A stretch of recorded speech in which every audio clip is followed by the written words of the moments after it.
Like he just wasn't there yet.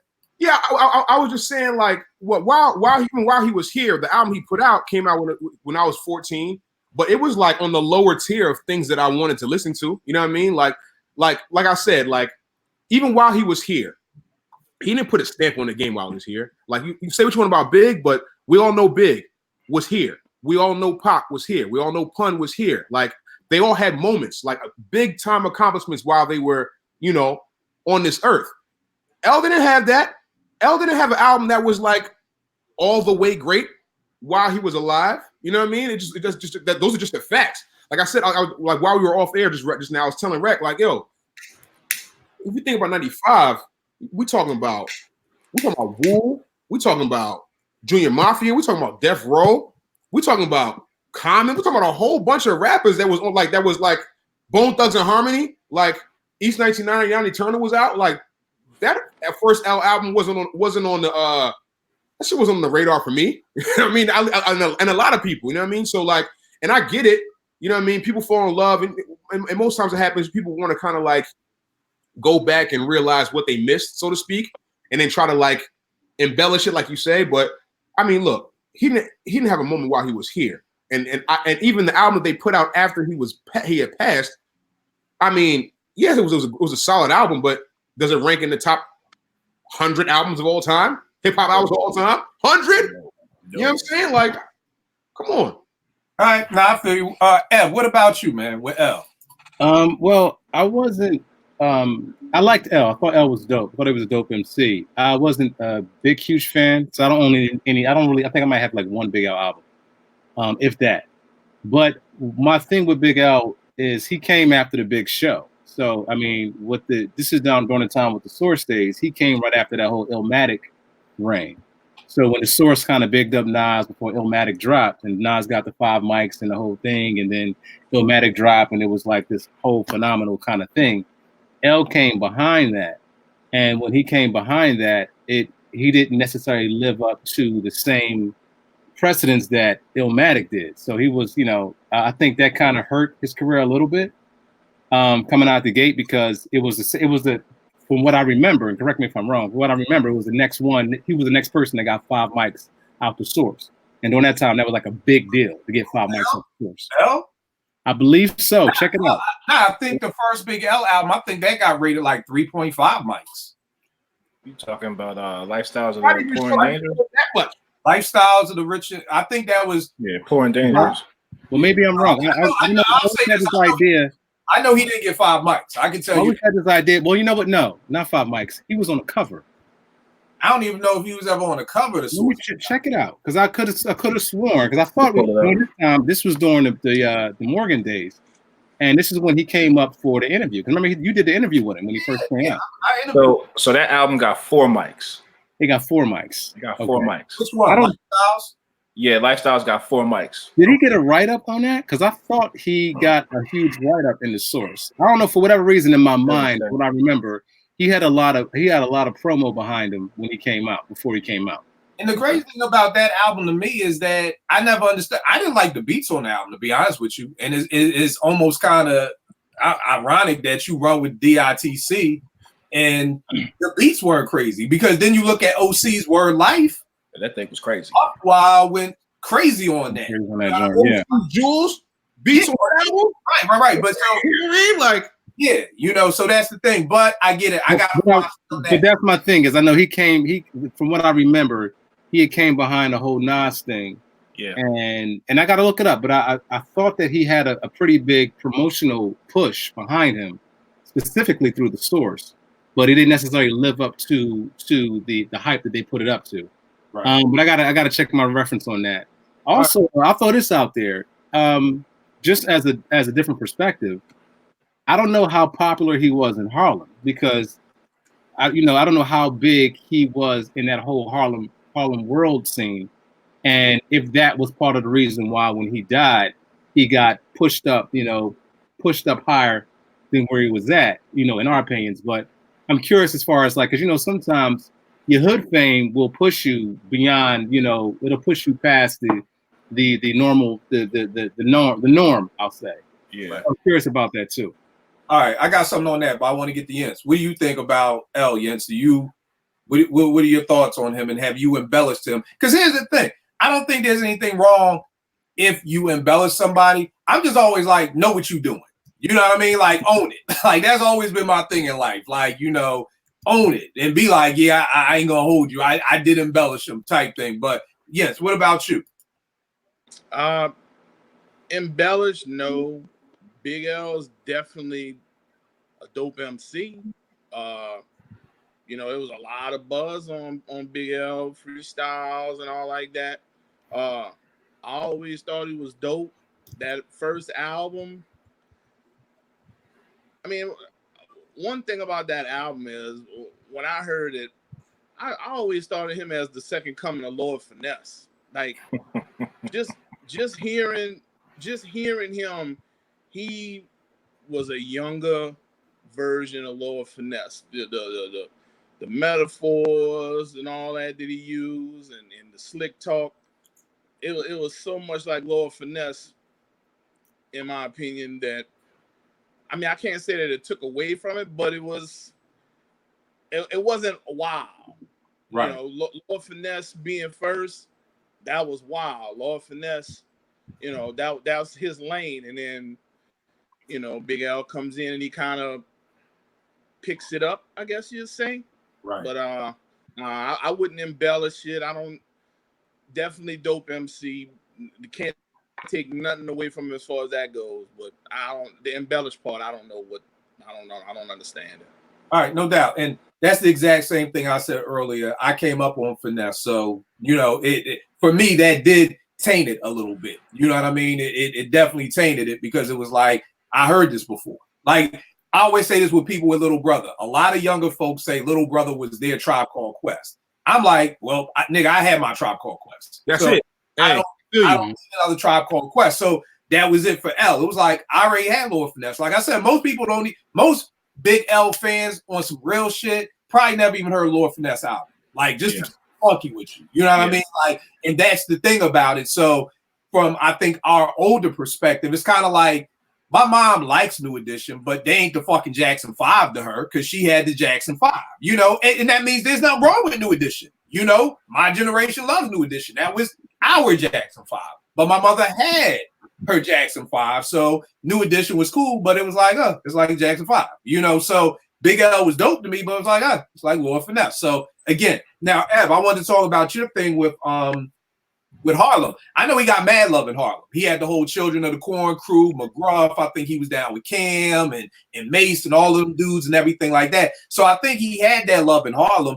I just think it's one of those things that a lot of times what people do. And again, if you do this, anybody out there, I'm not blaming you. I've done it myself. I can openly admit it that I've done it myself, but I've had to check myself and bring that back to reality because I think that's what you do. Someone dies and you're like, oh my God, like, woo, woo, woo. And there's a certain MC who's on this list that, you know what, come to think about it, I don't think I do embellish. But I will get into that later. But that was the thing with Harlem. So I think that's the thing. Now, one thing I would say about L, because like, you said it. It was a lot of freestyles. It was somebody posted on Twitter line like, what about this? Talking about Stretching Bobbito's freestyle. You know what I mean? Now, y'all know me. I like to call them type niggas and1 rappers.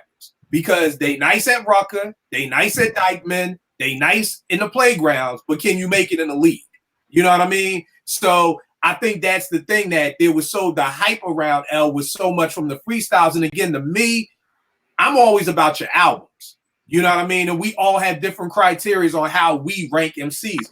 Somebody got at me on Twitter and was like, yeah, but Big L did an ill stage show. Don't that count for something, OG? And I'm like, not for me. I mean, it does count for something, but it's not in my top 5. If it's in your top 5 and you saw Big L kill a stage show, cool. That's good for you. But no disrespect. But even if that's the case, if you saw a Big L stage show that was great, nobody else has. It's not on video.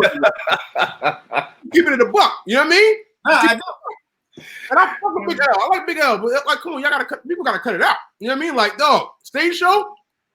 When I think stage show, I think Buster. Automatically, you know what I mean? Like Big L, stage show. But again, my thing is just simply if that's what works for you. You know what I mean? Like if that's what, again, most of us are all married. You know, if not all of us. You know, what Rec picked in his wife may not be what I pick in my wife, and vice versa. You know what I mean? So I'm like, bro, if that works for you, and stage show is one of your top 5 attributes of an MC, God bless you. You know, I'm not here to argue that with you. That's cool for you. I'm just letting you know. For me, he asked me, don't that count for something? And for me, it's not one of my top 5 attributes. You know what I mean? So I think that's what it for Big L. I think we're all saying a dope MC. No disrespect, but I do think since L passed, it has been, he's one of the greatest of all times. And I personally just don't see that. Let's talk about Yao's favorite MC. Gifted Unlimited, Rhymes Universal. Gifted Unlimited, Rhymes Universal. Okay? Let's talk about Yao's favorite MC right now. Let's talk about it. Now, Yo, every time the guy, man. about that clip from the show. But here's the thing. I don't want to flavor anything. And I'm not even saying, I'm saying this more so for me, because one of the things that I could say about me, because I thought I was embellishing. I always thought that Guru was like a 2 mic MC, 2.5 mic MC at best. When he died, this is what happened. I thought I was embellishing it because I was like, yo, he's a lot better than what I thought he was. Because he probably got up into a 3.5 to a 4. And I had to check myself and really question myself, nigga, you not this type of nigga. Why are you embellishing him? But what I realized what it was, and I see the look on your face, y'all. What it was is that it wasn't that I see look on F's face, 4. Like, okay. But, stop making me laugh, yo. This is what it was for me. Yeah. This is what it was for me. On some real shit. And what I've realized is for years of being a producer, and this is one of the other questions I have later on in the show. Me being a producer, I've always listened to beats first, second, 3, 4, 5 before I even hear the MC. So whenever it came to Gang Starr, all I did was focusing on Primo's beats. Like Guru was background music to me, to be honest with you. Anybody was background music to me. Biggie, Jay, Nas, whoever was over a Primo beat was background music to me, because I am zeroed in. Primo was like my number one for a million years. Like, you know, I studied Primo. Like, this was like the sensei to me of all producers. So I never really, so I heard Guru. I could recite the rhymes, but I never really paid attention to what he was saying. So in my belief, I didn't embellish him because he was dead. What happened was when I would put on Gang Starr after Guru died, it was me finally listening to what Guru said. It wasn't just, oh, he's dead. Okay, let me big him up. It was like, now I could put the beat to the side. I can finally put just to get a rep to the side and really listen to what Guru was saying. And I think Guru was one of the very few MCs. Was he the most lyrical dude? No, not at all. But what I do say about Guru is he was able to touch on serious topics that were going on at the time. Just to get a rep was my soundtrack. I was messing with a shorty in Nicetown in Philly. I had to catch 2 trains in a bus. If y'all know anything about Philly, I don't care where you're from, you will get robbed quicker in Philly than wherever you're from. I don't give a fuck. Y'all Compton, Watts, Brooklyn, wherever, you will get robbed quicker in Philly. So that was like my theme song, to the point that when I did the Black Thought Challenge, which was name me 15 songs with thoughts staying on one topic that doesn't include a girl, I was able to do that with Guru with no problem. Like, because Guru had soliloquy of chaos, being able to talk about, yo, we about to go rip this show, and y'all start wilding, and now we can't rip the show, to, you know, JFK to LAX talking about his gun charges. Like, Guru on the low is a very dope storyteller. I just don't think people give him that. Now, I do know with Yao, we all had different attributes. Yao is a very lyrical MC, and I believe he likes very lyrical MCs. And I get it that that's not particularly Guru's lane. You know what I mean? He's not gonna Guru is not gonna bar you to death. Guru is not going to thank you. You ain't gotta shake your head that damn hard, Yao. Like, I get it, you know, but Guru is not gonna go on flex and bar you to death like Black Thought did. He's just not. But then on the flip of it is, Guru will tell you a story where Black Thought won't. So again, it's all about what you like. So for me, when Guru was alive, he was a 2.5 mic MC. I bumped him up to 3.5, not out of embellishing him, but out of just me finally listening to him first and foremost instead of listening to the beat. And what are your thoughts on Guru? Me? Yeah, F. My thoughts on Guru is, I think Guru is like a 3 mic MC. I give him 3. Of course, you know, he's like you said, a lot of, I'm going to kind of mimic a lot of things you already said. He's not the most lyrical cat in the game, but the thing that actually changed my perspective of Guru was the Hard to Earn album.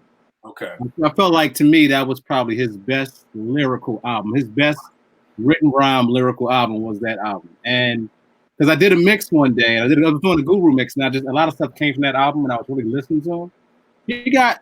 Guru does says some things. Now,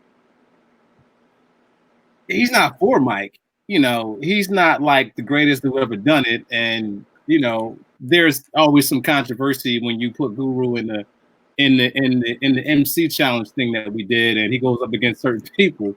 We ain't getting into that though. We ain't gonna talk about that.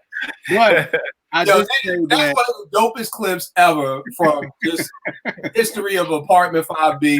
That clip of Guru versus Snoop and Yao's reaction. We're not gonna talk about it. We're not going to get into that. Right. But I would just say, yeah, that Hard to Earn album is kind of what changed my perspective on Guru as an MC. I thought he was to me that's probably the best that I've heard him in his craft is off that album.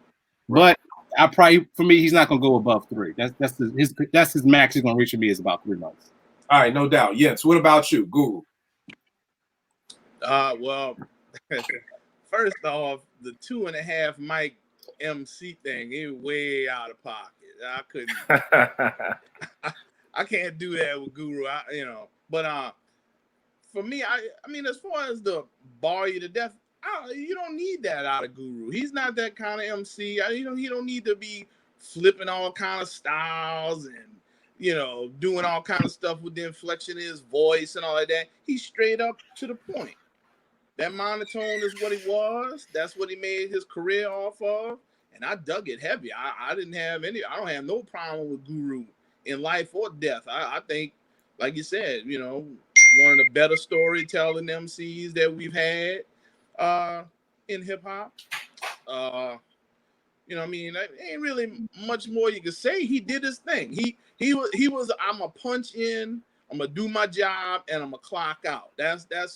He's like a working man, hard hat MC, I guess it would be a way to put it. Oh, that's how I thought he was some passion. I gotta be honest, it sounds like a lot of passion right now.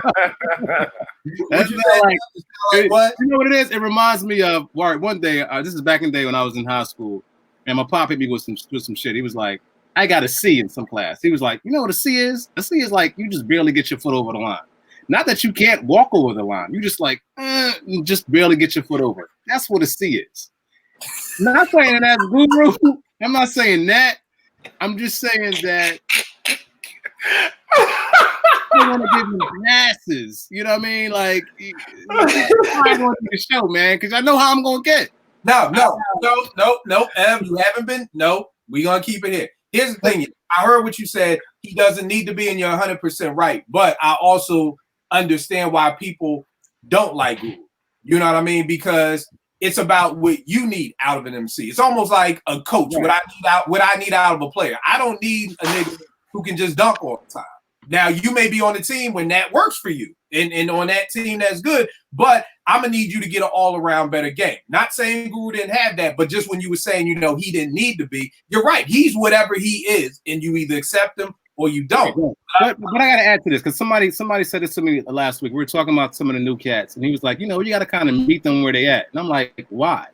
Why do you have to meet them where they at? It's either they're going to be dope and you can see them from where you're standing, or you don't. If I got to come out of my place to go meet you somewhere, then how good are you actually? And that's my thing when it comes to Guru. I don't want to, like, you know, not to flip anything, but just like, I don't want to give him a bunch of passes just because of his particular style, the way that he chose to write, the way he chose to deliver. It was what it was. It fits for what it fits. For some people, it resonates. For some people, it don't. But I can't, like, I'm not going to go out there and meet Guru where he's at. It's either like, I'm going to see you from where I'm standing, or I'm not going to see you. And I get that. But what I do want to say in defense of him is, I just think it's the same with a lot of monotone rappers. A lot of people don't like monotone rappers. You know what I mean? And a lot of times it depends on the production behind them. I can give you great examples. Peep this. Guru without, because most of my people who don't like Guru, the first thing I'm going to say is take away Premier and what you got. Now, we could say that now. I like the first Jazzmatazz. The second Jazzmatazz wasn't bad. The second Jazzmatazz wasn't bad, but I love the first one. Yeah, but when you take Guru away from Primo, you don't have a lot. Here's another monotone rapper. Take Jizza away from RZA. It's not a lot that's there. Take Bahamadia. Wait a minute. God damn it. You said, you said you take Jizza from RZA and Jizza is just monotone? Is that what I'm saying is Jizza is monotone. He's a monotone MC. You know what I mean? I think so. What you mean monotone? What does that mean? Guru, he stays right here. Guru is like a flat line. Monotone MCs to me are like flat line. As far as his cadence. Right, his cadence is just yeah. right. Yeah, we're not talking about lyrics. Okay. All right. Right across the board. I fall back. Need great, big, huge production for a lot of people to mess with them. Because let's keep it funky, y'all. It's a funky episode. Ain't nobody listening to Beneath the Surface. Come on, like nobody's listening to that. Nobody's listening to Bahamadia's EP after Primo, the Beat Miners and Ski. Like most of the monotone rappers that are out there needed great production for us to deal with them. If that's not the case, then Jizza, when people talk about Jizza, all I ever hear about is Liquid Swords. I never hear nobody say Beneath the Surface. 1 out of every 800 niggas will be like, oh, the album he did with Muggs. But for the most part, that's it. Bahamadia. You only hear about Bahamadia, that first album, again, with a 95 Beat Miners, a 95 Ski, and a 95 Primo behind them. It's hard to go wrong with those three producers in 1995. Same thing. After that, ain't nobody heard about Bahamadia. Same thing with Google. So I just think with monotone rappers, they don't speak to everybody, which is cool. If they speak to you like Yen said it spoke to him, that's cool. But I understand why a lot of people really don't rock with monotone rappers. I can agree with that. Would you throw J-Ru in there too? I guess maybe because I mean after J-Ru left Guru, that kind of was it. And the funny thing is, I told niggas maybe about 5-6 years ago, he did an album or EP with Large Professor that I was hyped for. I'm like, oh snap, bet, let me check this out in one ear and out the other. You know, so yeah, J-Ru could fall in that category too. So I just think with monotone MCs, you have to give them great production because if not, that could get lost in it. Now, yeah, I'm gonna come to you last because we already know. I don't even know if I need to come to you because we know how you feel. But no, we gotta get y'all in there. We need that. Right. What about you, right? What are your thoughts on Guru? Did it go up or down or stay the same? He stayed the same. I was a fan of Guru from the gate. I didn't necessarily listen too tough to the first album, like for his lyrics, but like Step in the Arena, I think I might have been 12 or 13. So that was I love that album. And I'm like, Ev, I think that when Hard to Earn hit, I'll take this back. I say, what's the one before that? Don't take it personal. We talking about Daily Operation. Daily Operation, yeah. So that another good one. Yeah, that's when I was like, okay, all right. I didn't have an issue with the monotone. I think I agree with you. I think he needed Premier to be what he was and for the group to be what it was. I don't have an issue with Guru. I'm a fan. I love what he did for the culture. I love all of that. So I don't have no issues as far as Guru. I wouldn't embellish. I wouldn't, go from giving him 3 mics to be like, oh, he getting 5 mics now. Fuck that. Nah, it is what it is. He was what he was when he was here, and that's it. Now no need to embellish it. Let me say this about Guru because you made a good point, Brett. One thing I do give him props for is that Guru came in the game. The first time I heard Guru was 1987, 88. I'm in 8th grade with Words I Manifest. Okay. Mm-hmm. Yep. I was blown away. When I heard Words I Manifest, I was like, yo. That was my pregame song. Yo, this is dope as hell. And keep in mind that I'm one of the few people who like the Owners that I think came out in 2002. Yeah. That's a long ass time. That from 88 to 2002 is a long time, you know what I mean, to stay relevant. And I think Guru stayed relevant. And in those years, he was on posse cuts with dope MCs where I never thought he came whack. I can sit here and say I never thought Guru came whack. Dude, maybe he may have not been the best one on the posse track, but I never was sitting back like, why Guru get on this track? Like, I felt like he held his own during those times. I'm just saying that's a long time to go from 88. And keep in mind, No More Mr. Nice Guy, probably, this is why I always tell people, we forget that when albums came out, they may have been probably made the year before. You know what I mean? So just because it came out in 88, you know, don't think. That came out 89, so you figure they probably recorded it from 87. 88. You know what I mean? Yeah. So that's just why I want to say, Yao, the floor is all yours, good brother. So, I mean, what can I say about Guru? Forget hold up, you don't like Guru? Yo, Yao. I don't know. Let me say this quick. Yao sent out 150 rappers better than Guru.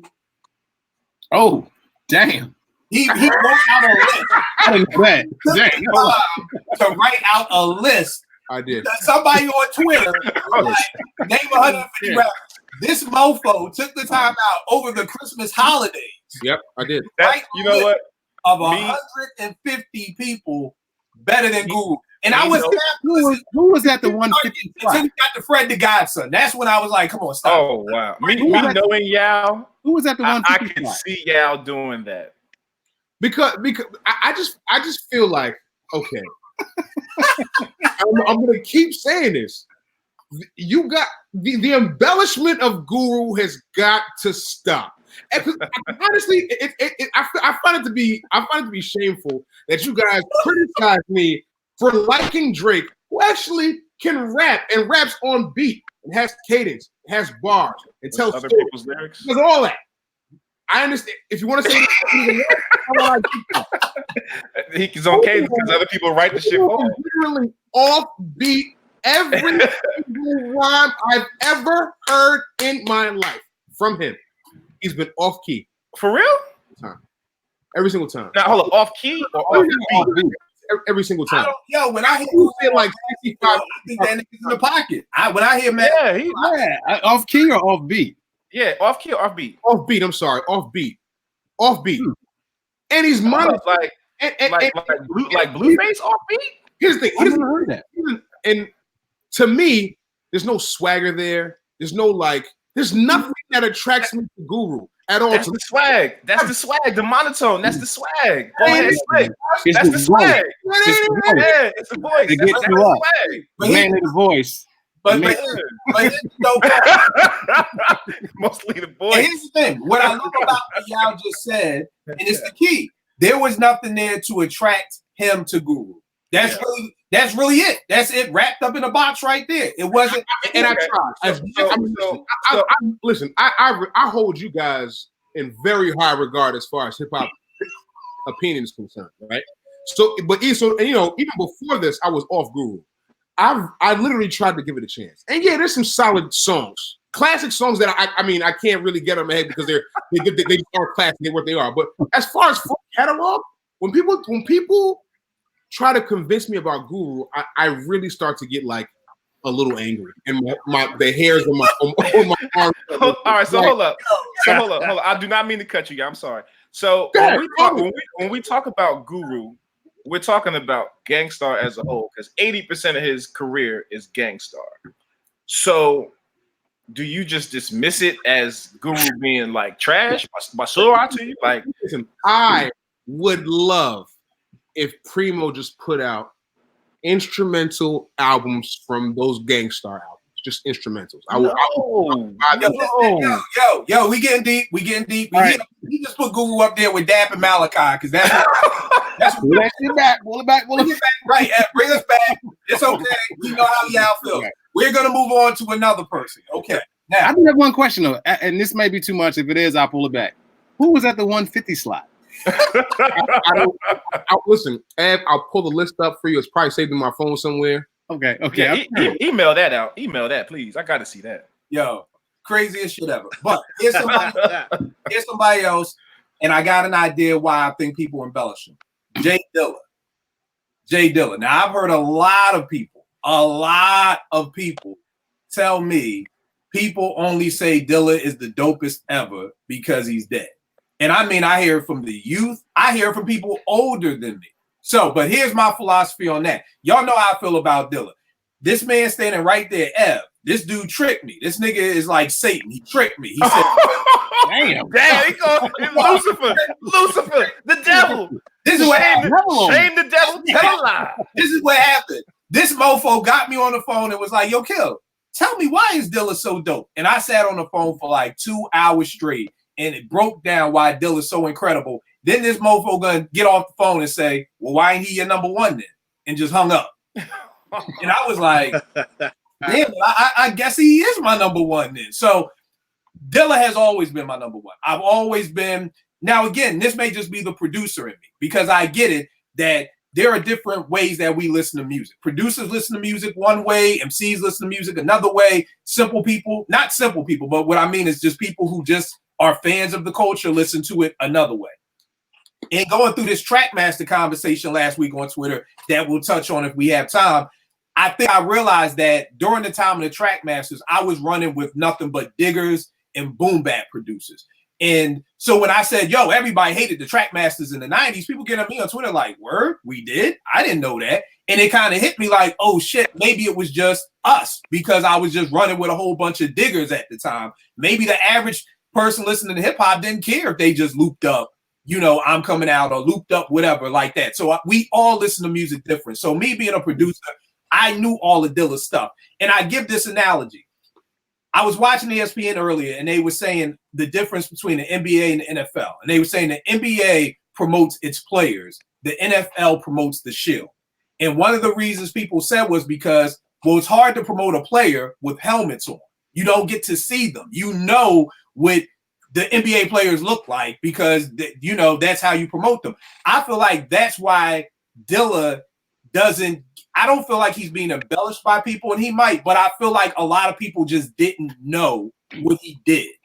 You know what I mean? Even when we did the salute show to Dilla, people hit me like Vegas was hit. Lots of people hit me like, yo, I had no idea Dilla did all of this stuff. Like, so I feel like with Dilla, when people try to pump him up, I don't know if it's an embellishment or it's just a lot of people didn't know what he did.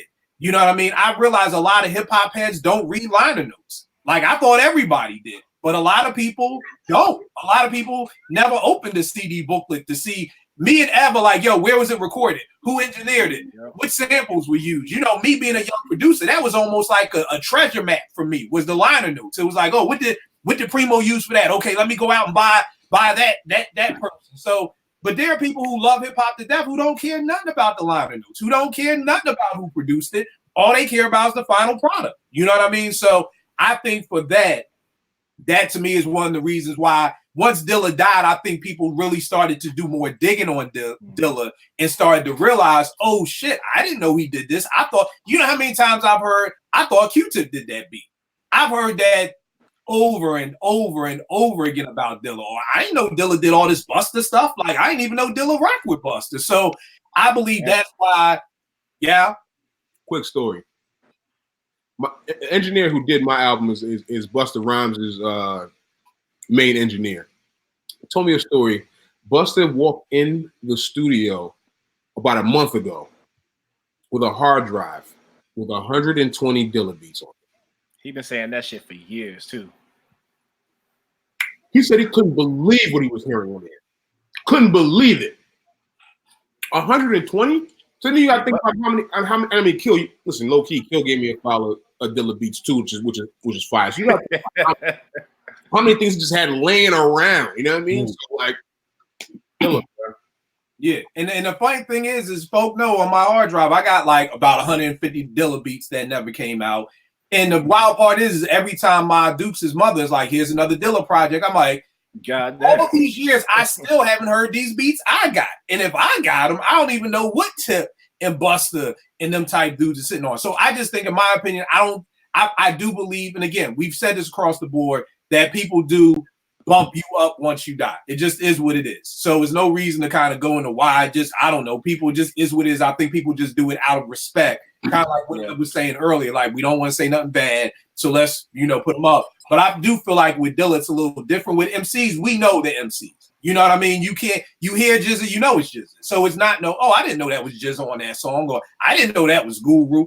You can say that with a producer. I didn't know he did that. So I think that's one of the reasons Dilla doesn't do that. And what about you? I think Dilla's thing is worth it, man. I think it's a worthy thing. I think Dilla was just that dude. Don't get me wrong. I myself was a Primo fan. Primo was my same way. Primo was the number one for a very long time. I think Dilla, his work ethic, his ear, his playing, I think a lot of that stuff, and his willingness to experiment. He did a lot of experimentation of shit that just came out like just dope. I just feel like he was kind of on some Basquiat shit a little bit. I feel like he was so.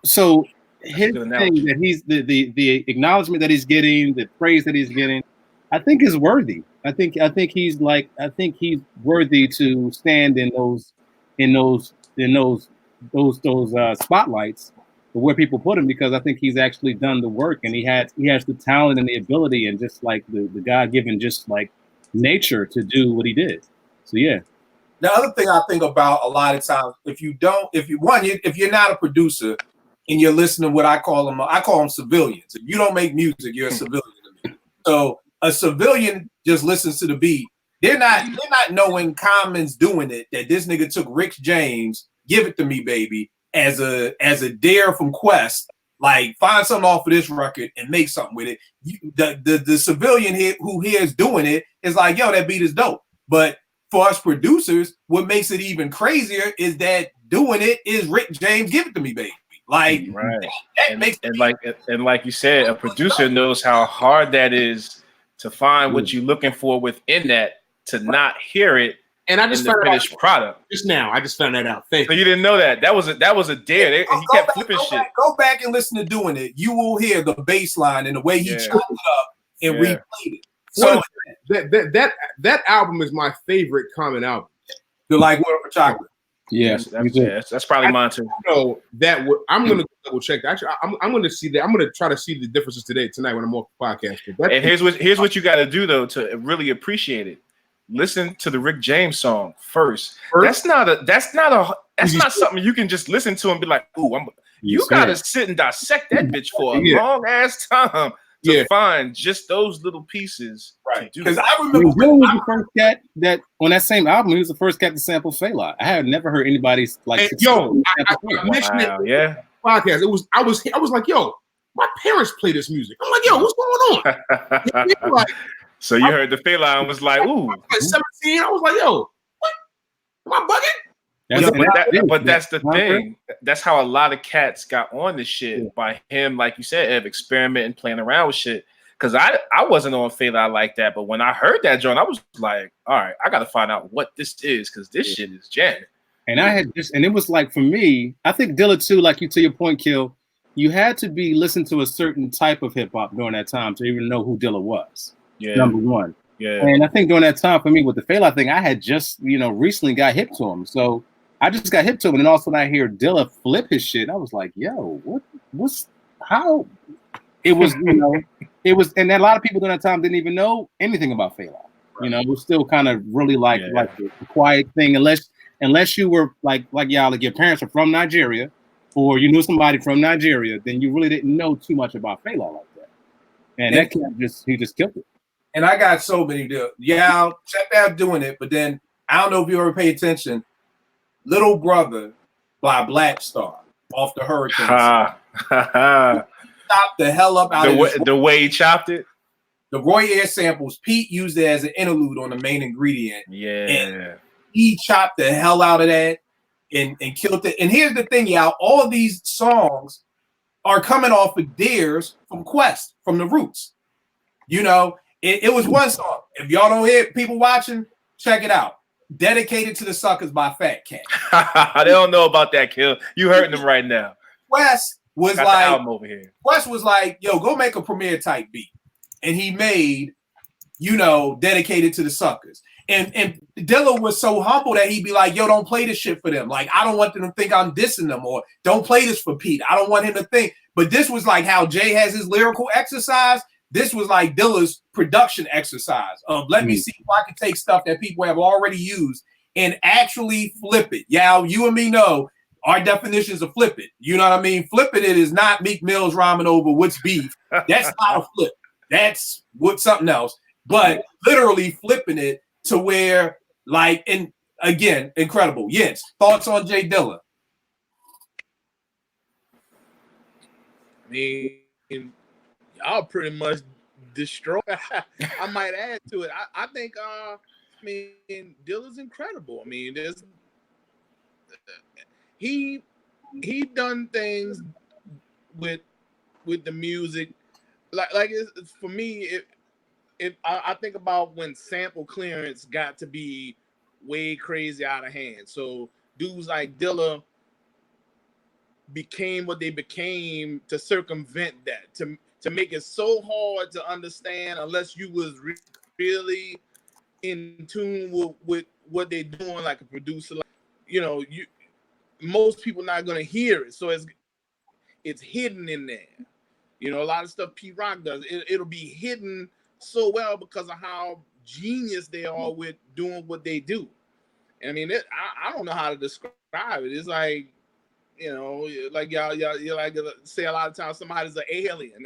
That dude is an alien because he can do things with the music, and you wouldn't know what he used unless you know, were there, or he told you, or you was you looked at the liner notes and figured it out.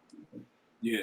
And I think another reason why people who really don't know Dilla think he's been, put up there because he's dead. Because it's like, yo, how is Dilla's MP in the Smithsonian, but Pete's SP is? You know what I mean? So I think a lot of people look at something like that. Like, if you don't know Dilla's history and you don't know a lot of the stuff that he's done, I can understand somebody saying, whoa, how did Dilla just jump over, Marley Marl's 808 or, Pete Rock's SP1200 or Primo's MPC 60? Like, how did that get in there? And, but I think the people who are in the know and understand, you know what I mean? Maybe like, that's the start of a thing too. Maybe that's the start. Maybe, I don't wish nothing on nobody, but maybe when these brothers get into their old, very old age, and then they transition, maybe we're starting a thing now. Well, because that's our Hall of Fame. Right. But here's the wild part. I just went to the Smithsonian the other day to go see it. They got a whole Ninth Wonder thing up in there. Now, not a Ninth Wonder like his production equipment, but they have like this thing where like you can kind of make beats on or whatever like that. And his Ninth talking, his Rhapsody in the studio and stuff like that. So again, I can understand somebody saying that because I see this and I'm like, we're Primo, we're Pete, we're Marley. Yeah, I got you. So again, like I said, I understand people questioning it. I have no problem with people questioning it. That's why we're here to educate folk on, if you're questioning why, listen to what we're telling you, and then you should know why. Back in the day, my OG, a kid called Roots, he had a show on 88.9 where I hosted called Milk Crates. We would play the original sample. We played the way the rapper used it. Guess what? As much as everybody loves Troy, as soon as that needle hits the record, you hear the horn. Dilla and Primo are the only two producers that when people come over my crib and I do Milk Crates with them, they'll be like, what was that? What's that? I'll play it again. What was that? I'll play it again. And they can't get it. Like, now again, this is no disrespect to any. I loop. 98.9% of my beats are loops. I really don't even chop anymore. I'm too lazy. I'm too old. But so I'm not saying there's anything wrong with a loop. If we name our top 5 favorite hip hop songs, I bet you they're all loops. So this is nothing against loops, but I'm just telling you, this is what puts Primo and Dilla somewhere else than everybody else. Let's get through some of these. Prodigy.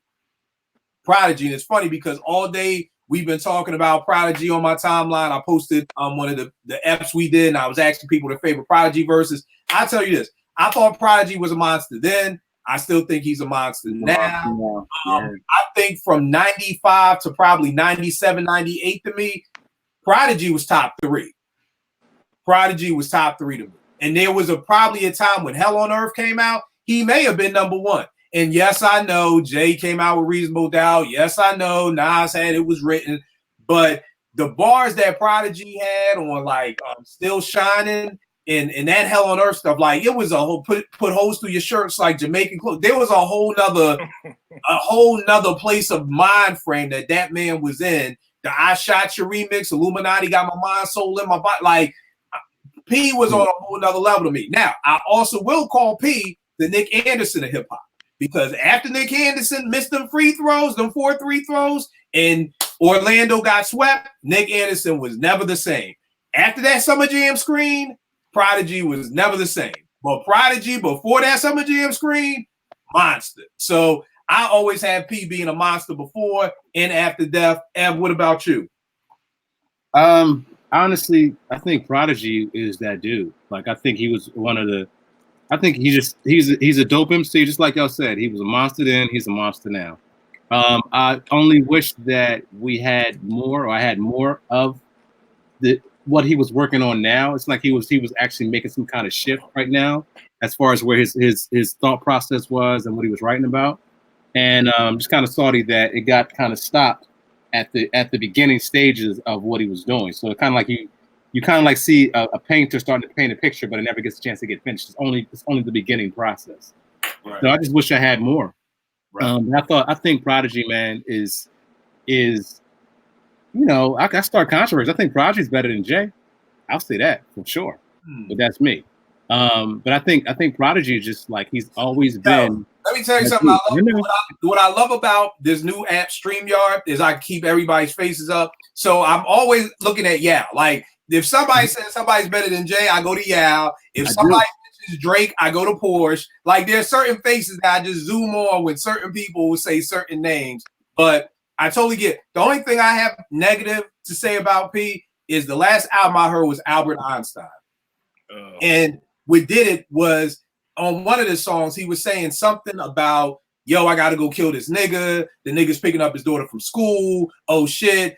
Should I kill him in front of his daughter? Fuck it. Little girl need to learn about life. You know what I mean? And I had just got Naomi off at daycare, and I was like, I'm done.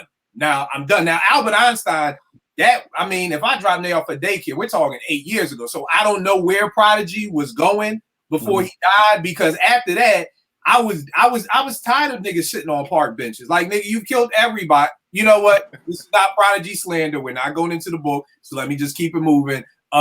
Jens, what about you with Prodigy? As far as Prodigy goes, I agree with what you've been saying. When I think of Prodigy, we were talking about Guru and his voice. Prodigy's voice always stuck out to me. Prodigy sounds like pain.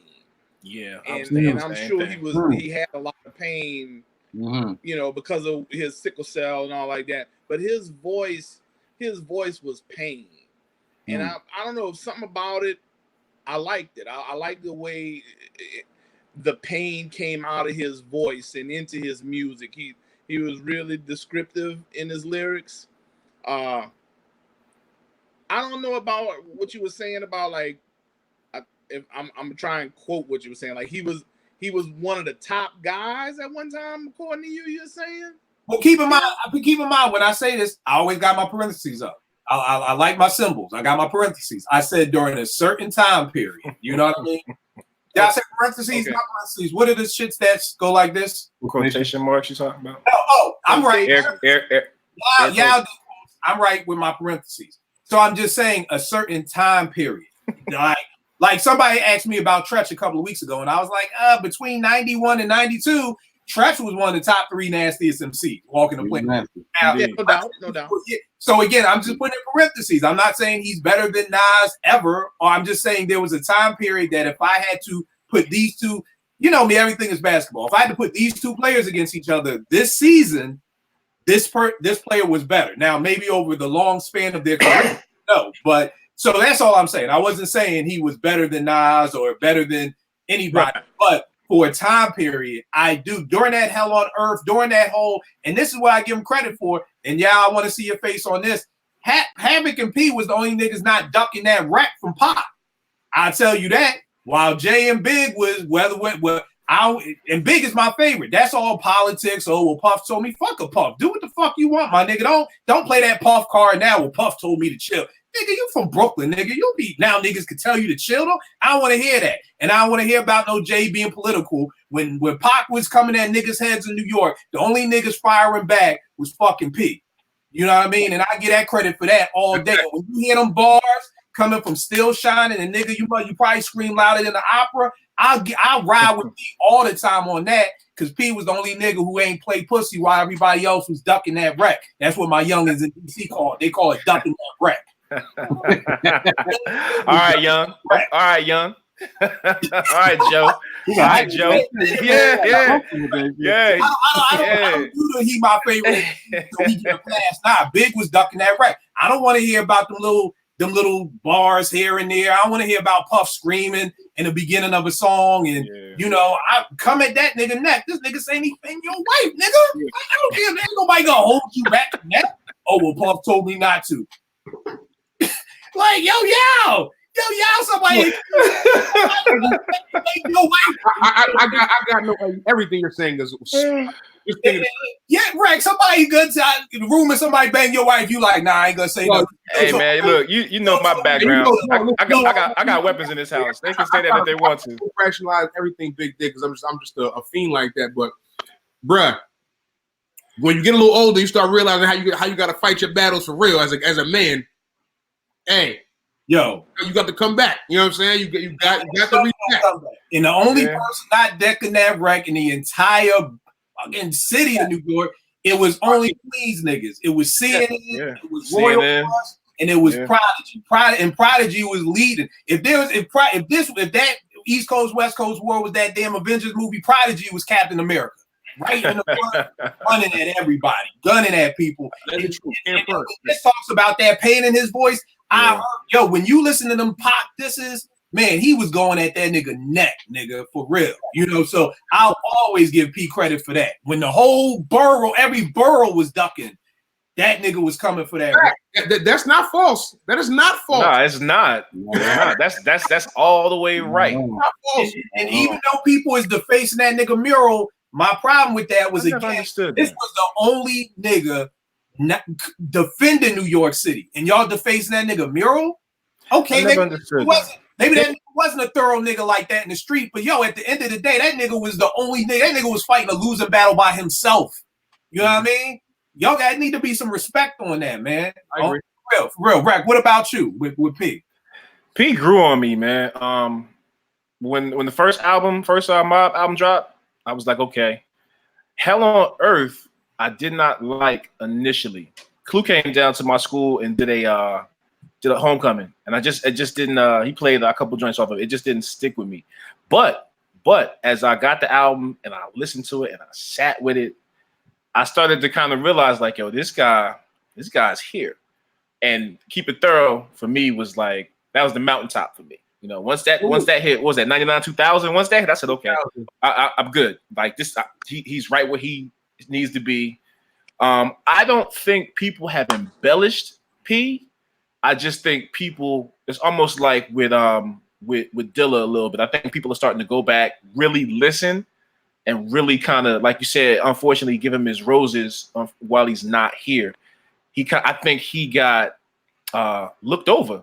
I think people looked at the Jay situation and was like, oh, this nigga's done, whatever, and just kind of left him for dead. But if you look at his body of work, Kill, you're right. I would give him from 95 to 98, 99. I'll even stretch it to 2000. That motherfucker was on it. He dropped something.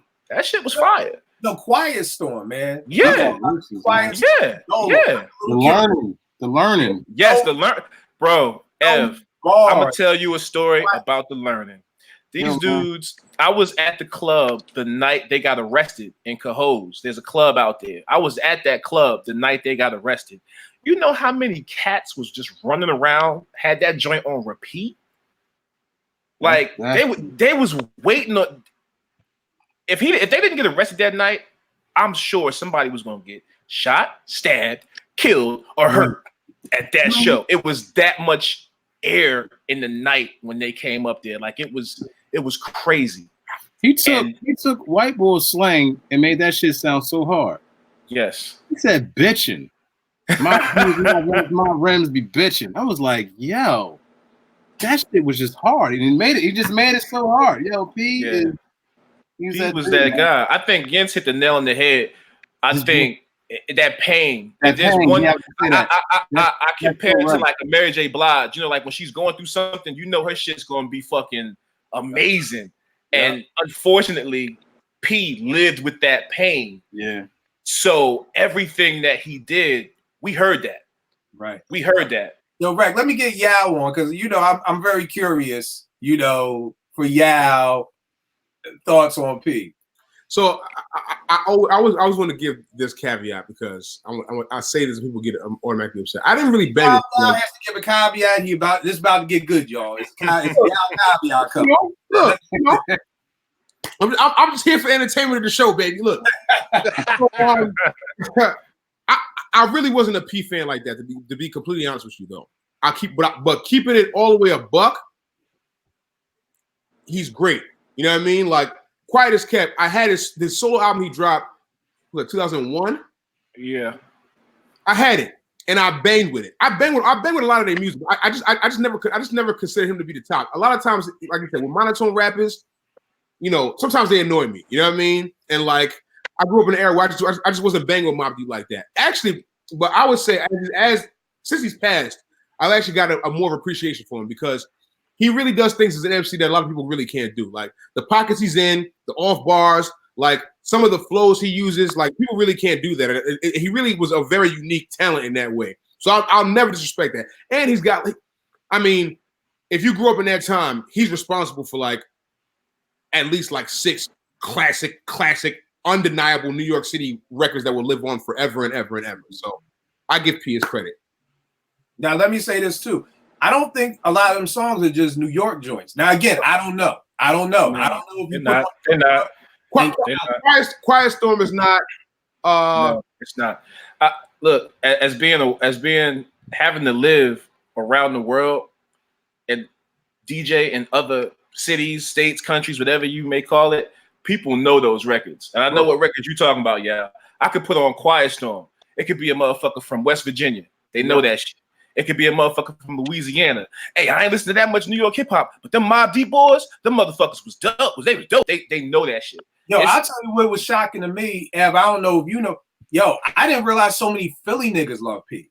Bruh. Oh man, I love Mobb Deep, dog. Crazy. We all love P. Yeah. Bro, when P passed away, my niggas in Philly was like, you would have thought they was from Queensbridge. I'm like, yo, I think it was dope, but damn, like niggas was hurt in Philly when P died. Like, you know what I mean? But again, that's all East Coast. So again, I don't know how it touched the West Coast. I don't know if you doing a boom bap show out in LA, if you could throw on Shook Ones and they respond that way. No, Shook Ones. That's Survival of the Fittest. Those are the two. Like you're look, bro. You can't ever deny them shits when they come on anywhere. Yeah. Undeniable. Yeah. All right. Yeah. Next rapper, Sean P.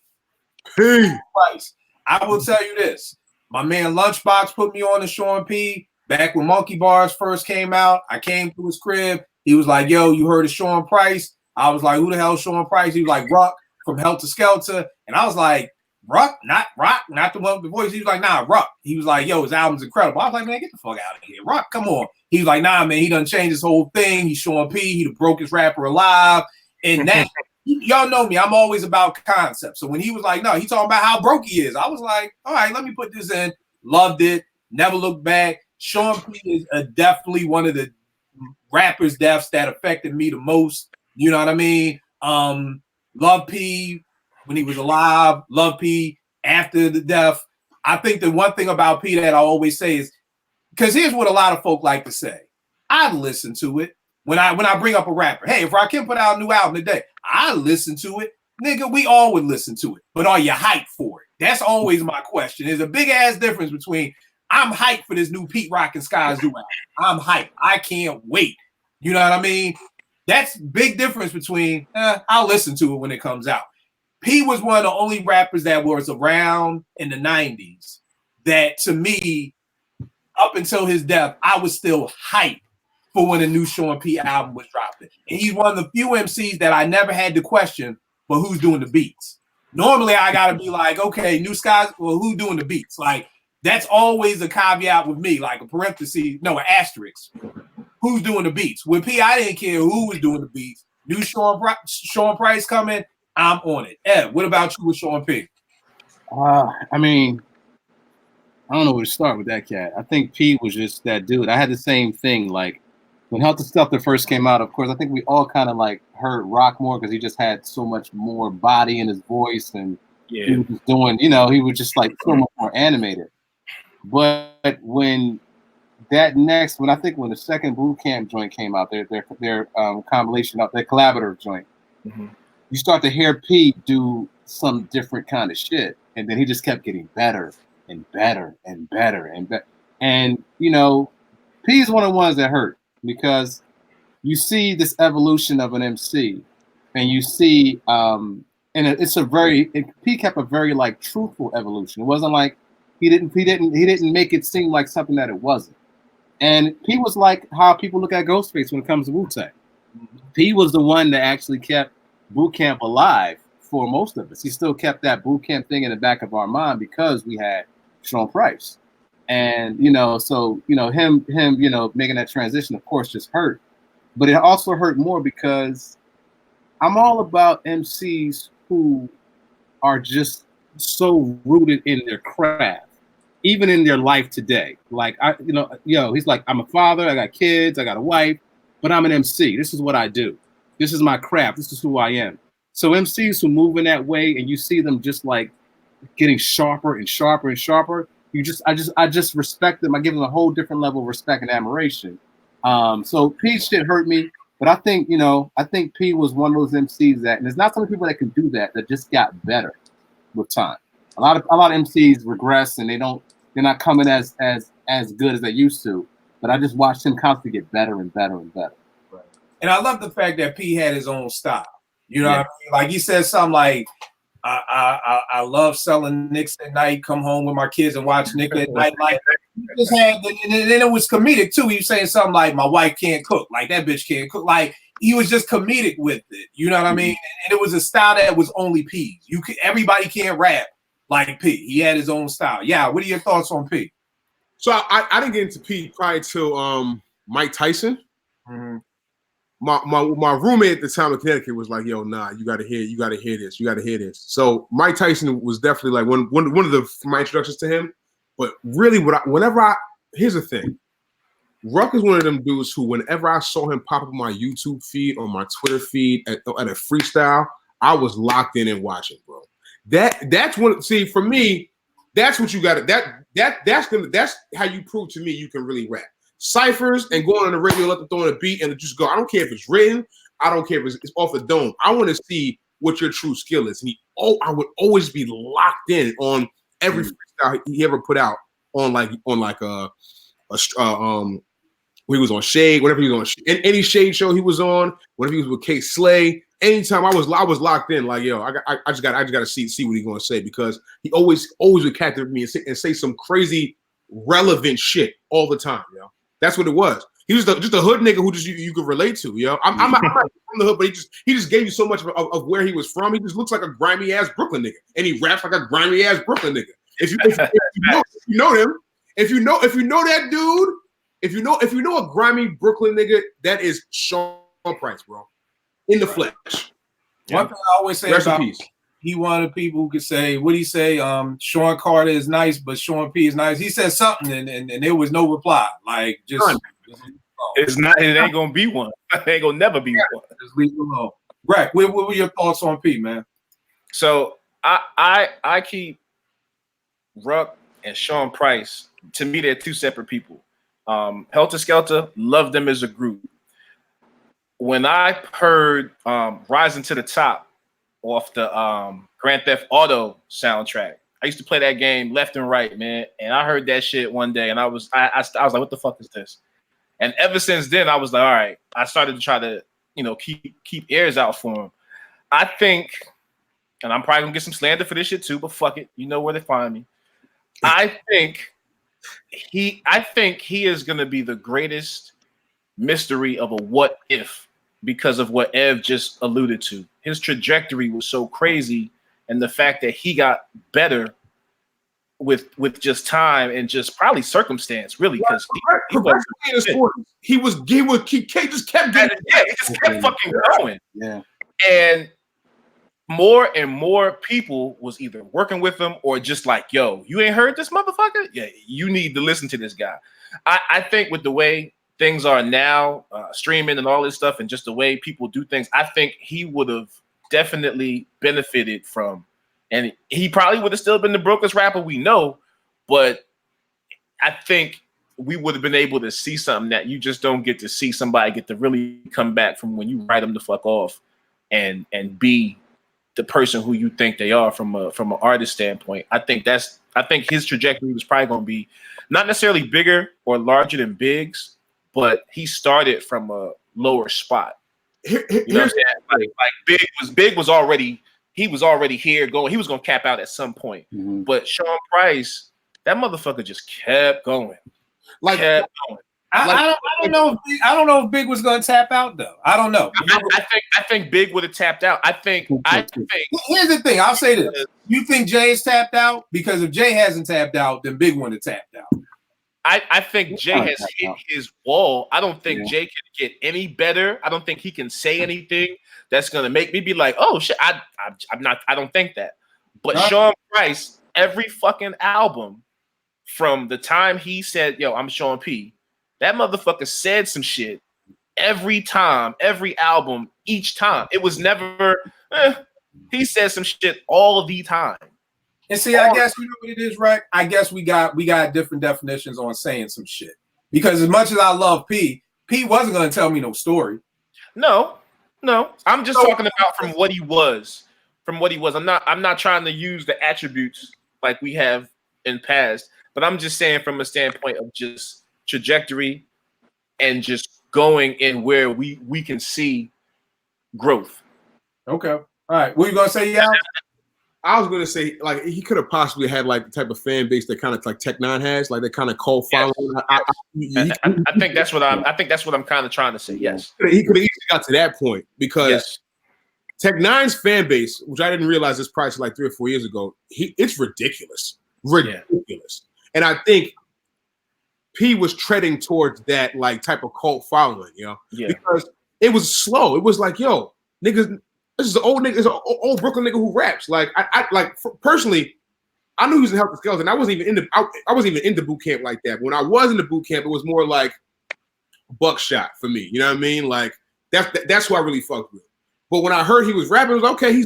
Mike Tyson is tough. But then it was like every time I ever heard him, he was like, yo, this nigga is just dead nice at what he does. Like Ev said, it's like he's an MC's MC. Like he just really just goes in there, does what he does, and leaves. Like out. It ain't gonna be no gimmicks, ain't gonna be no real crazy ad libs. I rap. You know what I mean? Like I'm a funny nigga who raps. That's what he was. You know what I mean? Like easily could have had like a Tech Nine type following had he lived. Yeah. Yes, what's your thought, Sean P? I'm gonna just jump on what y'all just said. I think he's totally right. Sean P. First off, he reinvented himself. I don't think anybody that I can think of in hip hop has reinvented themselves like he did. Like he left from that group, went solo, and kind of carried Duck Down off of all that work he was putting in. I mean, he put in major work. He was doing all kind of features. He was the freestyles. He was tearing up his little YouTube and everything.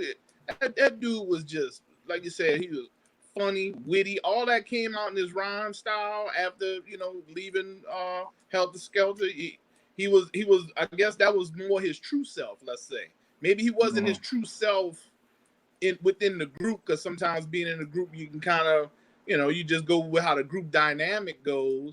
But once he got out of that group, you knew who he was, and everybody, they felt it. They enjoyed what he was doing, and yeah, he would have definitely had a real big cult following, like y'all was saying.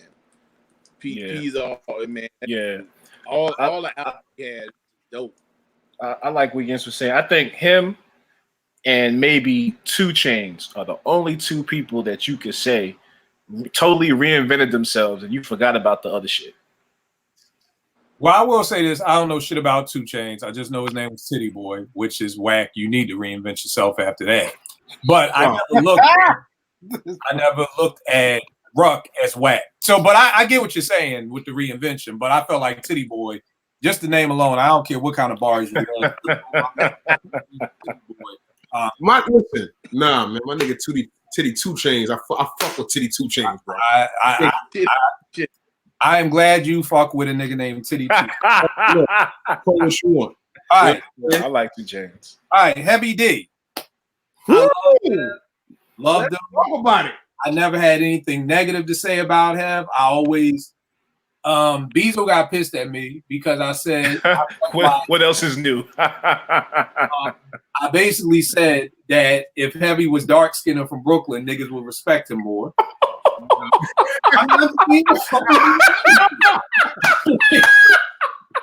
Hold up, man. Hold up. I'm being real with you.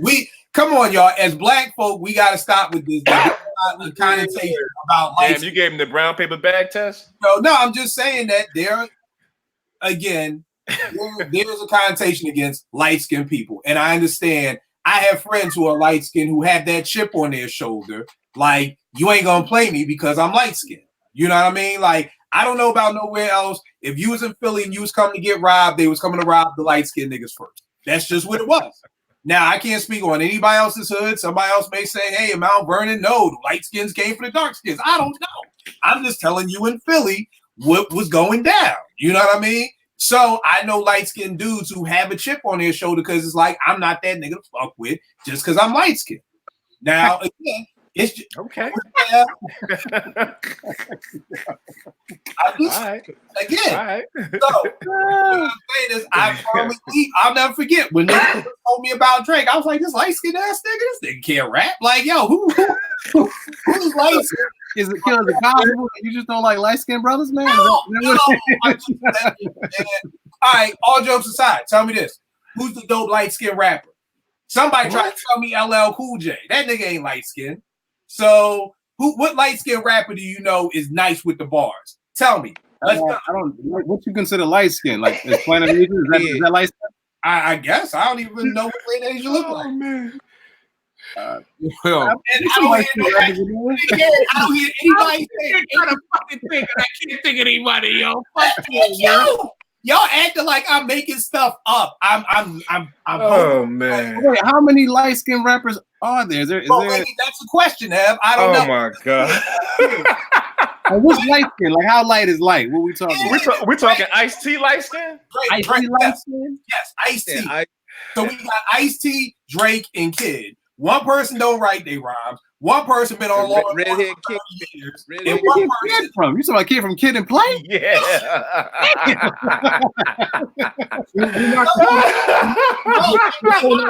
something that's not a fact. This is not an opinion. I'm about to Google this shit. Who the nicest light skinned nigga? J. Cole light skin. Oh, J. Cole light skin? I'll give you J. And that's in the new millennium. So before 2003, light skinned rappers just did not exist. Oh man, no, that's not true. Yeah. Yo, I Googled it, and I swear to God, I got answered. I'm glad. All right, so light skinned rappers. Yo, Redman. True. Light skin. True. Redman. Redman is light skin. He's light skinned. True. Cool. I had to Google. You know it, what? Here's the thing. Maybe because I grew up in an era where I was the blackest nigga on the planet. Yeah, is that coming out though? Is this like You might be the blackest nigga on the planet. Y'all growing up, people call me Flavor Flav. Okay. I think you might be holding on to some shit from back in the day. I think I'm going to jokes on being black. You ain't seen And then, all jokes aside, y'all. All jokes aside, I'm against this whole light skin, dark skin thing. Okay, Same here. Before anything starts, I don't want anybody thinking anything like that. I'm against it. it bothers me that I had to go through it in '87 and my kids are still dealing with it in 2019. I hate it. Oh yeah, that's hard. But what I'm saying is the same look that was on Yao's face and the fact that Rec had to Google it. Let me explain something to y'all. When hip hop heads have to Google something, there's a problem. There's a fact coming somewhere up in here.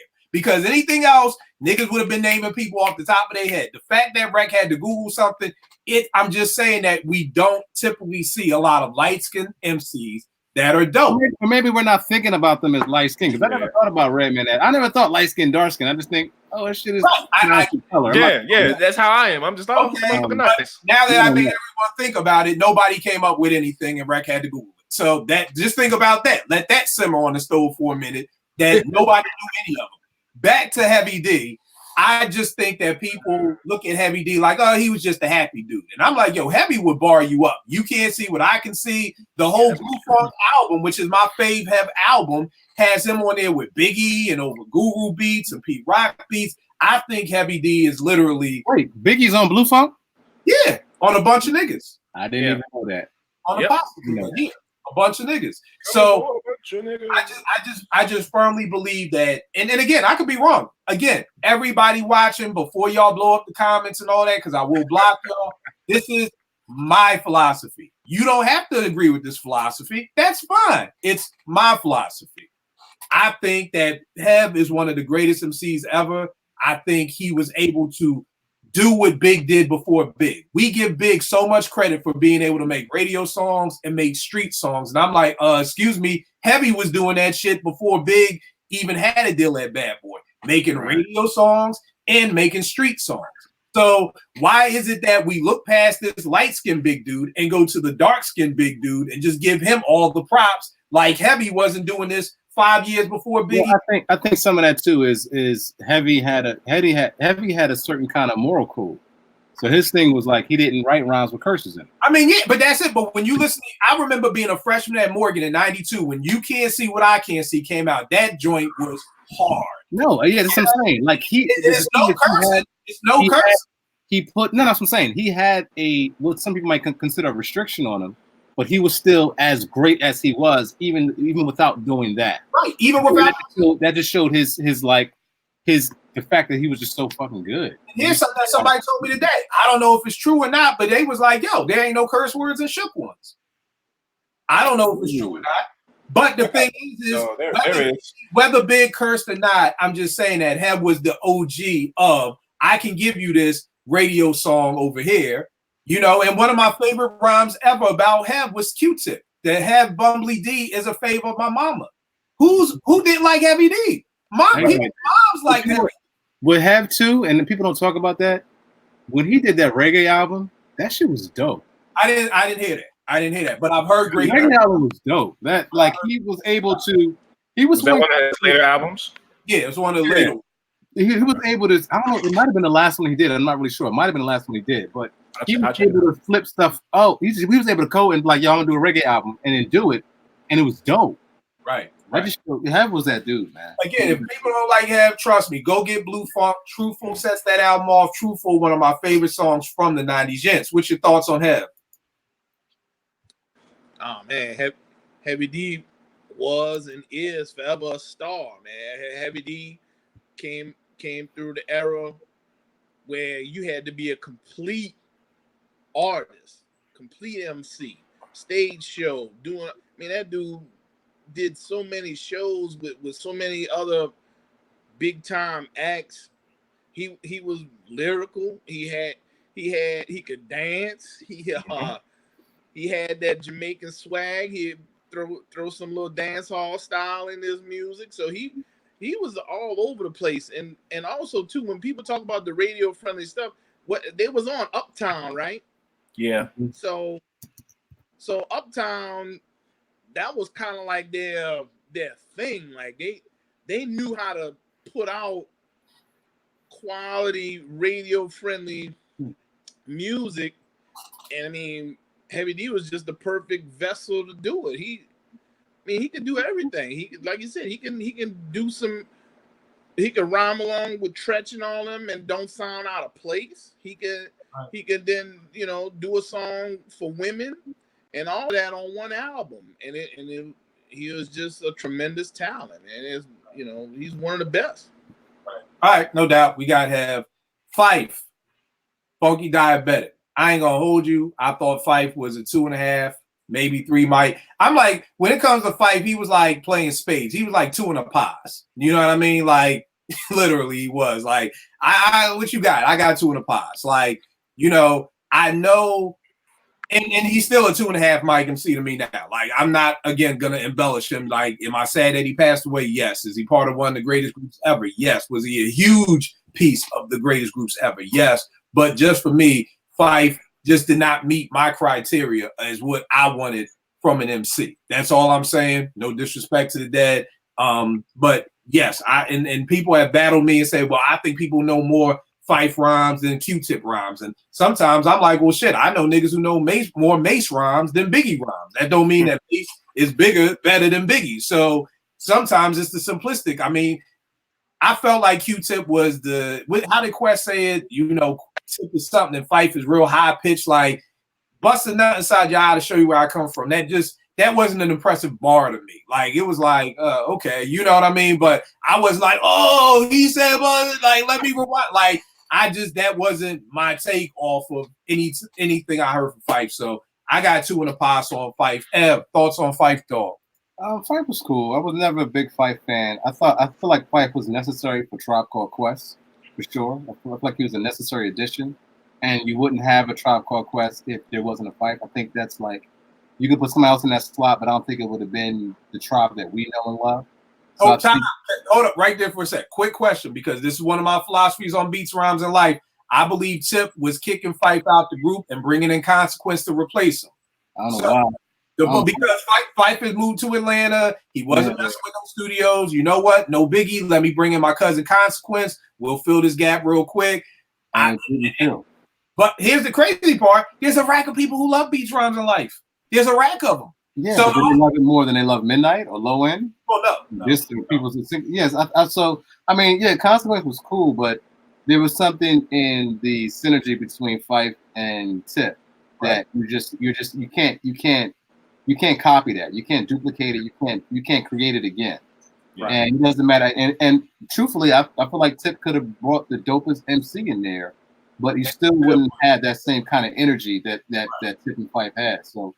As far as an MC, she's definitely not one of my favorites. I've never bought a Phife solo project. Well, I mean, he only had one, so you missed the boat on the one. So yeah. So I never, that. And when that came out, it wasn't really a thing for me to go and grab. But I thought his relevance for an icon group like Tribe Called Quest was very important. And I feel like he was very relevant in the position that he played for that, and not as Tip's assistant. He wasn't that. He was just like another part of that pie that made it do what it did. So that's my thing. Now let me ask you this. You know what? I'll wait. I want to get to everybody. Yes, Phife. What you think? I thought Phife is dope. Okay. I mean. I don't even know if I would even like do any kind of ranking on Phife. Phife fit well for the group. Phife leaving Tribe and all that, the solo stuff, I wasn't digging on that too much. Just like Q-Tip, I didn't like him outside of the group. Within the group though, Phife did what he was supposed to do. I can't really speak too much on how the group dissolved and did that affect anything as far as lyrics and all that. I don't know about any of that, but I mean, I don't have any problem with Phife as far as what he brought to the group. Now, was Phife Black Thought? No, but Phife wasn't supposed to be Black Thought. Phife had swag. Phife was a sportsman. That's what he put in his rhymes. He was, I don't know. I think people, when they start talking Phife, I think they try to judge him by, like really, really heavy lyrical guys, and he wasn't one of those kind of guys. But he was good for what he did. he get into the cipher and he'll hand you a couple of lines. You know, that's what Fife was. I thought Fife was fun. Fife was just dope. Period. Fife was hip hop. Right. All right. No doubt. No doubt. Ev, you about to bounce? You got a jet? Yeah, I gotta bounce out. My time is a little different. I gotta put the little one to bed now. If I gotta catch him before he actually fade out. But appreciate y'all, brothers. It was a pleasure being here. Thanks for making the time, good brother. We'll catch you next time. Maybe we can talk some more controversial stuff. All right, but, Ev. the reason why Common album is trash, but that's another. Oh yeah. Real quick, trash. That shit is trash. Don't make that face. That album trash. I'm looking for Nick. I ain't heard it. I ain't heard it yet. What's funny? So quiet as kept. The young dudes in my group chat have been like, "Yo, I like this Common album." I'm amazed at how bad it is. I haven't heard it yet. Here's the great part. I love listening to people. Yeah, the key word you just said is young. There you go. And we're going to end it right there. That's how we walk away from that conversation. Key word was young. So, Ev, we're going to check you next week, good brother. Appreciate it, y'all. Yeah. What's the breakdown on what's your breakdown on you for Heavy, because we didn't get your Heavy and your fight? Heavy is always gonna be dear to my heart, bro. You know what I'm saying? Like, I mean, just when you a young fat kid, you know what I mean, trying to, you know, navigate. Heavy was one of the guys. It's Hev, Big, you know what I mean, Chubb Rock. Those are the guys. You know what I mean? Hev. I always liked Hev, and I didn't have any. It never diminished after he passed away. It was really sad. That was one that kind of hurt me as well. I didn't hear the whole reggae album, but I heard a couple tracks of the reggae album that he put out. I'm not sure if y'all mentioned that before. Yeah, I brought it up. Took a mute, but reggae album, the joints I heard from the reggae album were pretty tough. But I'm always going to bang with Hev just based on where I was in age, when he came out, and just kind of the swag he put on. You know what I mean? Hev was that dude, man. Like swaggy, dress nice. You know what I'm saying? Never cursed in none of his raps, so I could play for my moms. You know what I mean? Like. My mother loved Heavy D. My aunts love Heavy D. Like they all used to like be playing his records. Like the shit with I'll Be Sure. They love them shit. You know what I mean? So Heavy is always gonna be like, nobody can say a bad thing about Heavy D ever. Right. What about Fife? Fife is all right. I think Fife was a solid MC. I don't think he was like, you know, he's not gonna bar you down. I mean. Here's a couple bars. The Siemens Furniture line will forever ring off for me for Fife ever. It was forever and ever. The bust up on your couch now you got Siemens Furniture. I thought that was a very clever line. It might be top 3 lines for Fife all time. Maybe we'll call it. Probably. You know what I mean? But you know, Fife was great. I think Fife, I think I heard you say that. You know, Fife was great for the group. You know what I mean? He gave the group kind of balance, swaggy balance. You know what I mean? I'm always down with sports references. You obviously know, you know how I feel about sports. I'm working in sports for upwards of 13 years now. So I always bang with sports, and he always used to use sports references. So yeah, I've been with Fife. I don't think Fife is. I never was like, oh no, Fife is one of the nicest. I was never that guy, and I even after his passing, I mean, Fife is just a very regular rapper. You know what I mean? Just regular guy. You know what I mean? But he was good for the group. All right. What about you, Rack? Nah, man. Fife. I was a Fife fan. I mean, he ain't gonna bar you to death, but you didn't hit the nail on the head, man. For the group, he was perfect. The solo stuff was okay. You know, it wasn't bad. I think the production overshadowed it. He had High Tech and a couple other cats on there, so I think the production overshadowed it. But you know, Fife is one of those things. What you see is what you get. You're not gonna get, you know, anything more than that. Right. Heavy D don't get the credit he deserves, man, and it's sad. I say this all the time when people bring this stuff up, man. Without Heavy D, there is no Big, period. And I think that's one of the reasons why Big showed him so much love. If you remember, he was in the One More Chance video. He was the doorman. Heavy D was. You know what I'm saying? I don't know if he directed the video or what, but I know Heavy D had a part to play in Big's early success because of his relationship with Puff. I'm sure he, you know, talked to him, used him as some kind of sounding board of some sort, but I just don't think Heavy D gets the credit he deserves. The numbers stand the test of time. You know, Hev was dope. Hev still is dope to me, man. He just don't get that credit. All right, no doubt. So again, prayerfully, the show wasn't that controversial. Prayerfully, no one is walking away like, oh, these mofos is talking greasy about dead folk. It's just our opinions, and I want to know from y'all. Leave me some comments. Actually, get at me on Twitter just to explain why, if you embellish when people die, just why. That's all I'm asking for. I know mofos are slow, so I'm trying to talk very slow. Just why? I don't need a debate. Just why? You can give an example. Maybe that's what I need to start doing on Twitter. Let me give an example tweet. Kill, I embellish rappers out of a form of respect to them because I feel like that's what they deserve. That's an example of a tweet that you can send to me. Not, nope. That's an example. If you can't do that, then don't tweet at me. This is not rocket science, like Farrell said. This is not rocket science. This is easy to learn.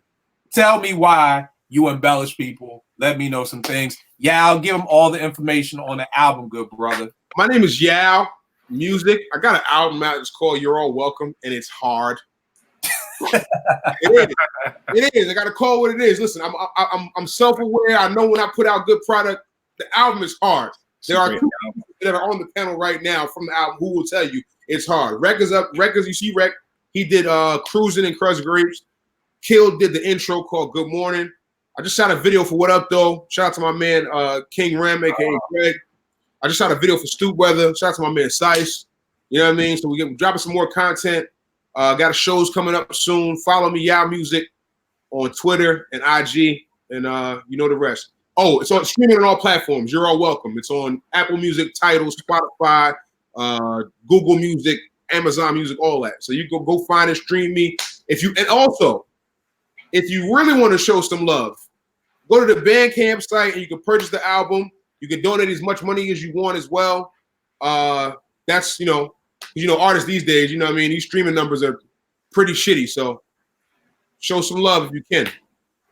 Yo, here's one thing that I forgot I want to start doing. I want to know what y'all have been banging this week. Give me 1 to 2 albums that you've been listening to this week. Don't got to be new. It could be old. Don't got to be hip hop. It could be any genre of music. So, Yao, what would you say have been the 2 albums you've been listening to the most this week? I have listened to this R&B album by a young lady by the name of Snow Algebra. Snow Allegra. And then I've also been listening. Oh, bruh. There's 2 out. So I'm going to mention 3. Jadena 85 to Africa. Jadena? Yeah. Jadena album is tough. Very tough. And also, I know I mentioned this before to Kill. I know Kill's a Philly nigga, but Kill didn't really bang with the whole Major Figures movement. Ab, Lava, and Spado dropped the album, and it's hard. Check it out. Hard. I promise you. Like, real Philly. Quick question. I know Ab Lava just from the Re-Up gang. Yeah. That's how I know him from. Yeah. Who's this other nigga? Nah. Spado. He was. So it was Dutch and Spade. All right. Dutch and Spade. They had to join If You Want It. Only if you want it, you can have it. We're also on Cameron's album on Sports, Drugs, and Entertainment. Dutch and Spade.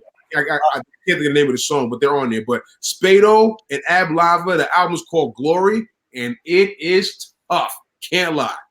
All right, I'm gonna check it out. If you co I'm gonna check it out. Banging my album too, by the way. You know what I'm saying? Selfish plug. You know what I'm saying? I feel you, bro. Yes, what you listening to this week? Well, first off, salute to all 3 of y'all on y'all work on y'all's album. It is a dope album. Appreciate it, man. Thank you, bro. Really, really good. Also, shout out to y'all for his appearance on Vegas's album. Oh, hey, yeah, I got to take time and listen to that. That was a nice little feature you did on Vegas. So that's another one. Vegas's album's dope. As far as what I've been listening to, I listened to the what is it? RJ Payne. Yes. Yes, they got Let a me killer. say this. That dude didn't have to have a 7-minute intro though. Yeah, I don't get the long intros. I don't get the long intros and all that. I just skip right past that. So that made me mad. So RJ is dope. I listened to the Common recently. It's pretty good. It's not what I like from Common, but they got some standouts. I listened to the Alchemist Yacht thing. I didn't like that one. Me neither. Didn't like that yacht music. And the Eve from Rhapsody, I listened to that one too. So I listened to all of those within the last few weeks. Yo, you know what? You fell off the show last week because I'm just like, yo, how did you listen to all that shit? Like and again, I just can't do it. Like I literally. Yeah, I think somebody was asking that. For the show, yeah, it was something you tweeted out. Well, for me, on the commute to and from work, okay, that's like about a ride like that, and then I'm at a desk all day. I do architectural drawing. Okay, so I'm at my desk and I got headphones on and I'm listening to whatever I can get my ears on throughout the day. So. Totally makes sense. Totally get it. Right, give him everything, good brother. All right, man. So if you don't know me, I'm DJ Rec One. I produce for Yao. That's my guy. Nah, man. I'm trying to get my shit back off the ground, man. The job's been killing me, but I got some stuff coming up in the works. I can't divulge it right now. It's set in stone, but I can't put it out there. Within the next, I say, week or so, I'm gonna make a little announcement. I got something brewing on my DJ shit, so I'm really excited about that.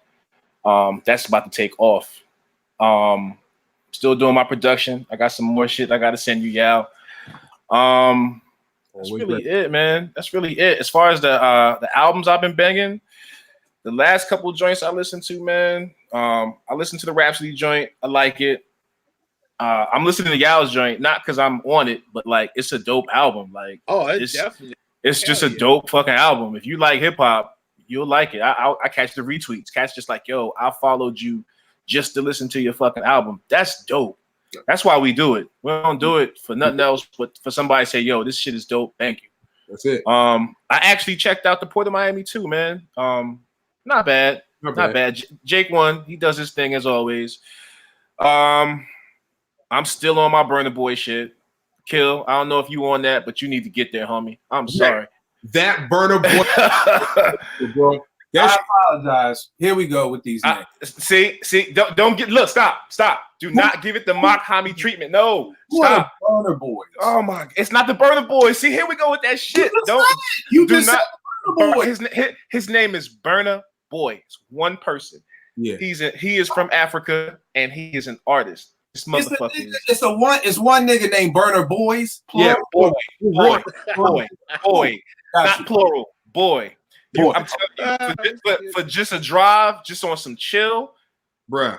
Don't put on the Kill Them joint. That Kelpie vibes. Don't put that on. Yo, you can take it. The shit with Serrani though. Yes, that joint, and then pull up. Yo, let's listen. This is the vibe. Listen, if you with the wife, all day. I'm telling you, this is what I'm gonna do. But it's like I'm gonna do this now. I'm gonna put some joints in a Dropbox for you, and I'm gonna send it to you. It's not no Mock Hami shit. It ain't no Travis Scott. I'm trying to save everybody a lot of time. This is what I'm listening to with the wife. My wife, and